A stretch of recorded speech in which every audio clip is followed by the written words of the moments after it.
दहेज, समाज क्या कहेगा। हमें तो आपकी बच्ची पसंद आ गई है। हमारे लड़के की कद काठी के हिसाब से देखे तो दोनों की जोड़ी बहुत अच्छी लगेगी। जैसा आप सही समझे। बेटा योगेश, तुम दोनों को अगर टाइम चाहिए तो आपस में अकेले में कुछ बात कर सकते हो। हम बाहर चले जाते हैं। जी पिताजी, जैसा आप कहें। योगेश और सविता को अकेले वक्त देकर सब वहाँ से चले जाते हैं। चाय कैसी लगी? चाय भी अच्छी लगी और आप भी। सच में? हाँ, मैंने तो फोटो देख के ही हाँ बोल दिया था। मुझे भी आप अच्छे लगे। आपको कुछ पूछना हो तो पूछ लीजिए, जैसे खाना बनाना आता है या नहीं, घर के क्या क्या काम कर लेती हूँ, वगैरह वगैरह। वो तो मेरी माँ आपकी माता जी से पूछ ही लेंगी, वो मेरा डिपार्टमेंट नहीं है। इधर योगेश और सविता जिंदगी भर का साथ जोड़ने की बात कर रहे थे। उधर सविता के पापा योगेश के पिताजी के सामने हाथ जोड़ के खड़े थे।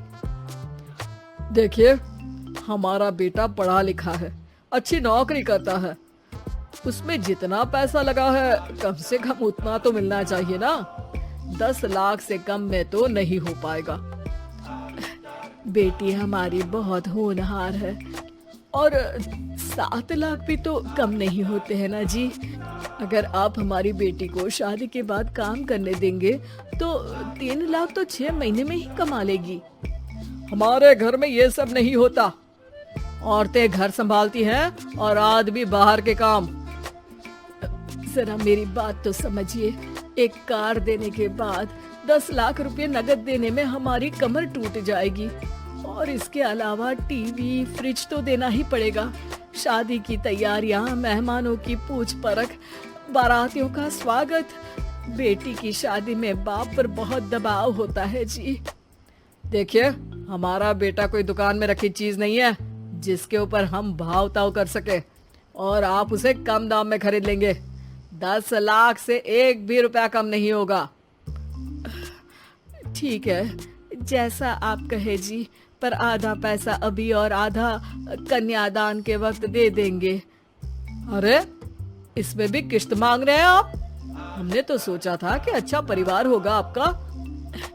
अच्छा ही परिवार है देवनाथ जी, पर पैसों की थोड़ी तंगी है ना, वरना सब ठीक ही है हमारे परिवार में जी। देवनाथ वहाँ से अपने बेटे योगेश को लेकर चले जाते हैं और कुंडली मिलवाई जाती है। 36 में से 32 गुण मिलते हैं। जल्दी शादी का मुहूर्त भी निकल आता है। अब कन्या को बुलाइए। आओ बेटी, यहाँ बैठो। योगेश की बाई और। मंत्रोच्चार शुरू करते हैं। मंगलम भगवान विष्णु मंगलम गरुड़ध्वजा मंगलम।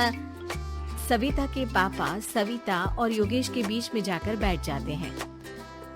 बेटी, तेरी माँ को यहाँ बैठना था, पर तेरी विदाई नहीं देखना चाहती होगी शायद, इसीलिए पहले ही चली गई।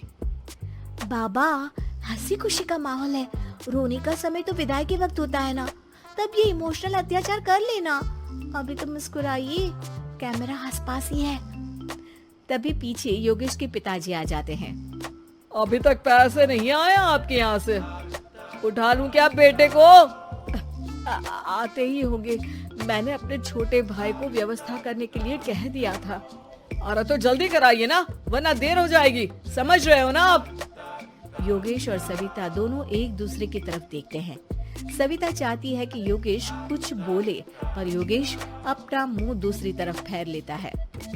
पापा, कितने पैसे की बात की है आपने? अरे बेटी, तुझे इससे क्या मतलब? मेरी डील की है ना, तो मुझे तो पता ही होना चाहिए। कन्यादान की विधि शुरू करेंगे। तभी योगेश के पिता वापस वहाँ आ जाते हैं।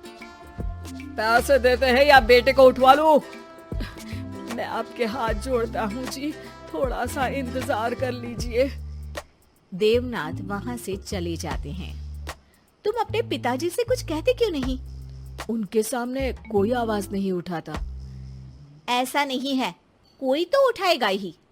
तभी वहाँ सविता के चाचा एक बैग लेकर आते हैं और सविता के पापा को देते हुए कहते हैं, 9 लाख ही हुए।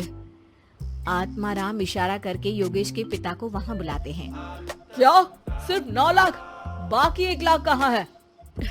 नहीं हो पाए जी, शादी के बाद कर देंगे। अरे आप बात से पलट रहे हैं। जल्दी से अभी के अभी पूरे पैसे लाइए, वरना बेटे को उठाऊं क्या? देखिए मैं आपके पाँव पड़ता हूँ। रुक जाइए पापा, रिश्ते हाथ पकड़कर जोड़े जाते हैं, पाँव पकड़कर नहीं। बेटी तू चुप रह। नहीं, ये कब से बस कह ही रहे हैं कि उठवा लूं, पर कोई उठ ही नहीं रहा। लो मैं ही उठ जाती हूँ। बेटा अपशगुन हुआ। दहेज लेना सबसे बड़ा अपशगुन है, पाप है, पाखंड है। और योगेश, तुम्हें मैं पसंद हूँ तो कुछ बोलते क्यों नहीं? और तुम्हारे पिताजी, अरे देवनाथ जी, आपके नाम में ही बस देव है, काम तो आपके असुरों जैसे हैं।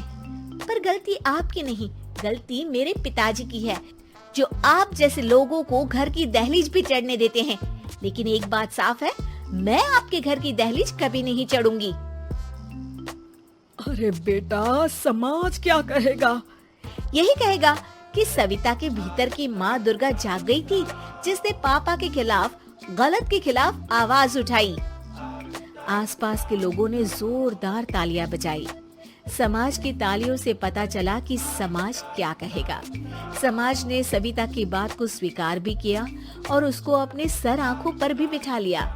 सविता के पिता में हिम्मत जागी और उन्होंने कहा, देवनाथ जी, आप कह रहे थे ना बेटे को उठा लूं क्या? उठा लीजिए। हमारी बेटी को आपका लड़का पसंद नहीं है और हमें आप